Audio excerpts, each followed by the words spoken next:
Dog 112. She was infested with worms, fleas, and ticks. She had toxic chemicals rubbed all over her skin, and she was called by a number, not a name. When she was rescued from animal research, she didn't have the courage to stand up. She was too shy. Her number was tattooed on her ear.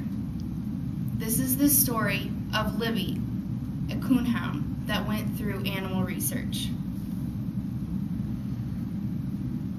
2.73 million animals go through animal research in 1 year. Humans have the tendency to use their power over animals, and this results in medical animal research. This needs to be stopped, and it can be done by finding alternatives. And those alternatives would be more specific, and they would have a higher probability of working on humans. The use of animals in medical animal research is cruelty to animals, and it also results in more harm to humans than help. Lab animals experience burns, shocks, and starvation. One example is a rabbit that experienced a severed ligament for over 16 weeks, and she didn't have any pain relief. They usually live in cages, and they only come out when they are experimented on. Small animals usually live in boxes the size of a shoebox, and there are many animals living in that box at the same time. Many people believe that one animal researched on is one human's life saved, but that is not true. Because of the biological differences of humans and animals, 92% of drugs that are safe in animals fail in humans. For example, penicillin kills guinea pigs, and it is inactive in rabbits. And aspirin kills cats and causes birth defects in rats, mice, dogs, and monkeys.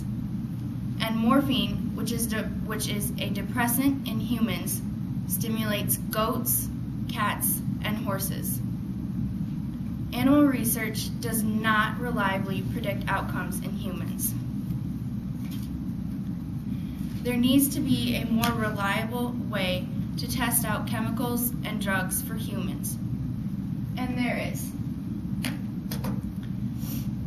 This problem can be solved by finding alternatives. There are 4 alternatives that have been found.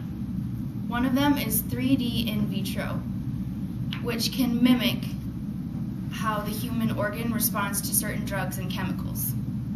Another one is microdosing, which takes a fraction of a prescription that a doctor would prescribe, and then they watch the body to see how it breaks down within your body.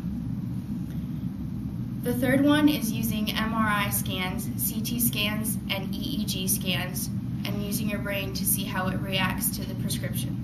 And the last one is the most important, and it would be donation of human tissue. These alternatives have been used, but they haven't been a reliable source of research. Alternatives to animal testing would be more specific and would have a higher probability of being a reliable source to the humans and actually working. They're more specific because you can test on a specific part of the body as opposed to just generally the human body. And they're tested on humans, so they would apply to humans, rather as being tested on mice and then trying it on the human and seeing if it works. And the rise in technology enables computer programs to model the physical reaction that happens in your body. So how can you stop this global problem? What can you do to help?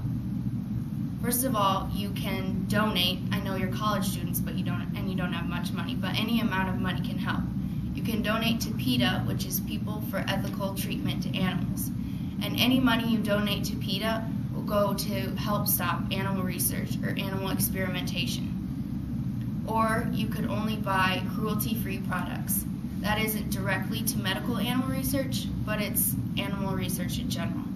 And lastly, you can donate any kind of tissue that you would have after surgery, or ladies, you could donate placenta after you give birth. But anything you do can be done, and this needs to be stopped.